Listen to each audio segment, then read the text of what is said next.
નમસ્કાર. ચાલો આજે આપણે એક મસ્ત સફર પર નીકળીએ. એવી સફર જે આપણને લઈ જશે સીધા ગુજરાતના દિલમાં.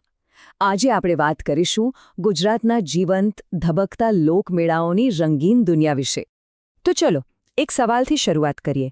જ્યારે કોઈ કહે ગુજરાત તો મગજમાં શું આવે? ગરબા, ઢોકળા, ફાફડા? હા, એ બધું તો છે જ. પણ શું એવી કોઈ જગ્યા છે જ્યાં ગુજરાતની ખરી અસલી સંસ્કૃતિના ધબકારા સંભળાય? વિચારો તો જરા.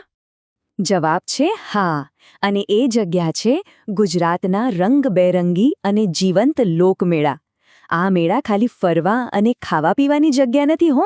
આ તો ગુજરાતના ઇતિહાસ, એની પરંપરાઓ અને સામાજિક જીવનનું એક જીવતું જાગતું પ્રદર્શન છે. તો આપણે આ સફર શરૂ કરીએ ગુજરાતના એવા વિસ્તારથી જ્યાં એક બાજુ વિશાળ દરિયો લહેરાય છે અને બીજી બાજુ સફેદ રણ પથરાયેલું છે. જી હા, આપણે વાત કરી રહ્યા છીએ સૌરાષ્ટ્ર અને કચ્છની. અહીંના મેળા પણ અહીંની ધરતી જેવા જ ભવ્ય અને એકદમ અલગ છે. અહીં જો સૌરાષ્ટ્ર અને કચ્છના કેટલાક મુખ્ય મેળાઓની આ એક નાનકડી ઝલક છે. તરણેતર અને ભવનાથ જેવા પૌરાણિક મેળાઓથી માંડીને કચ્છના રણની વચ્ચે ભરાતા રવેચી અને જખ મેળા સુધી દરેકનું પોતાનું એક આગવું મહત્વ અને એક અલગ જ ઓળખ છે. અને આ લિસ્ટમાં જે નામ સૌથી ઉપર આવે છે એ છે તરણેતરનો મેળો. અરે વાહ! સુરેન્દ્રનગર જિલ્લામાં ભરાતો આ મેળો, એની ઓળખ છે એની રંગબેરંગી છત્રીઓ. આખા જગતમાં ફેમસ છે. પણ ખબર છે, આ ખાલી મેળો નથી, આ તો એક જાતનો પરંપરાગત સ્વયંવર છે, જ્યાં યુવાનો મસ્ત મજાની શણગારેલી છત્રીઓ લઈને પોતાના જીવનસાથીને શોધવા નીકળે છે. એ દૃશ્ય તો બસ જોયા જ કરવાનું મન થાય. હવે સૌરાષ્ટ્રની વાત નીકળે અને આપણે ભગવાન શ્રીકૃષ્ણની નગરી દ્વારકાને કેવી રીતે ભૂલી શકીએ? અહીંયા જન્માષ્ટમીનો તહેવાર કોઈ મેળાથી ઓછો નથી હોતો. જાણે ભક્તિનો મહાસાગર ઉમટ્યો હોય. આખા દેશમાંથી લોકો આ ભક્તિરસમાં ડૂબકી લગાવવા આવે છે અને આખું દ્વારકા કૃષ્ણમય બની જાય છે. ચાલો હવે દરિયાકાંઠાથી થોડા અંદરની તરફ જઈએ. ગુજરાતના હાડસમાં ઉત્તર અને મધ્ય ગુજરાત બાજુ. આ વિસ્તાર એના ઇતિહાસ અને વ્યાપાર માટે જાણીતો છે, અને એની અસર અહીંના મેળાઓમાં પણ ચોક્કસપણે દેખાય છે. અહીંના જે મોટા મેળા છે એમાં શામળાજી, વૌઠા, પાલી, કાત્યોક અને બહુચરાજીનો મેળો મુખ્ય છે.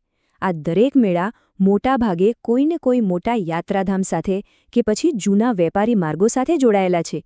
એ જ તો એમની સાંસ્કૃતિક અને આર્થિક સમૃદ્ધિ બતાવે છે. આમાંથી વૌઠાનો મેળો તો બહુ જ ખાસ છે, અમદાવાદની બિલકુલ નજીક. આને ગુજરાતનો સૌથી મોટો પશુ મેળો કહી શકાય. અને સૌથી મજાની વાત શું છે ખબર છે? અહીં ગધેડાઓનો વેપાર થાય છે. હા, સાચું સાંભળ્યું. હજારોની સંખ્યામાં શણગારેલા ગધેડાઓની લે-વેચ થાય છે. સંસ્કૃતિ અને વેપારનો આવો ગજબનો સંગમ બીજે ક્યાંય જોવા ન મળે, એ પાક્કું છે. ગુજરાતના મેળાઓની આપણી આ વાત એના આદિવાસી સમુદાયોના ઉલ્લેખ વગર તો અધૂરી જ કહેવાય.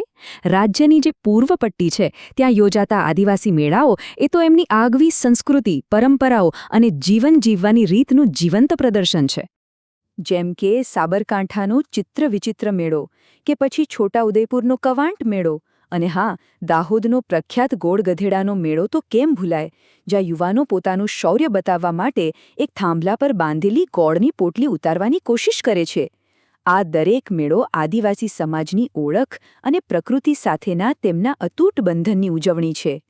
તો આ બધી વાતો પરથી એક વસ્તુ તો એકદમ સાફ થઈ જાય છે. ગુજરાતના આ મેળા ખાલી લોકોના ભેગા થવાનો પ્રસંગ નથી. ના ના, એનાથી ઘણું વધારે છે. આ તો એક પેઢીથી બીજી પેઢી સુધી વાર્તાઓ, પરંપરાઓ અને સંસ્કાર પહોંચાડતો એક જીવંત સાંસ્કૃતિક વારસો છે. તો પછી આ લોકમેળો છે શું? સાદા શબ્દોમાં કહીએ તો એ શ્રદ્ધા, સંસ્કૃતિ, સમાજ અને ઋતુઓની ઉજવણી કરતું એક પરંપરાગત મિલન છે. અને સાચા અર્થમાં કહીએ તો આ જ ગુજરાતના વારસાનો ધબકતો આત્મા છે. અંતમાં બસ એટલું જ કહેવાનું કે ગુજરાતનો દરેક મેળો, ભલે નાનો હોય કે મોટો, એ પોતાની અંદર એક આખી વાર્તા લઈને બેઠો છે. એમાં ઇતિહાસ છે, સમાજ છે, લોકોની શ્રદ્ધા છે અને માનવતાના રંગો છે. અને આ વાર્તાઓને સાંભળવી, સમજવી, બસ એમાં જ ગુજરાતની સાચી ઓળખ છુપાયેલી છે.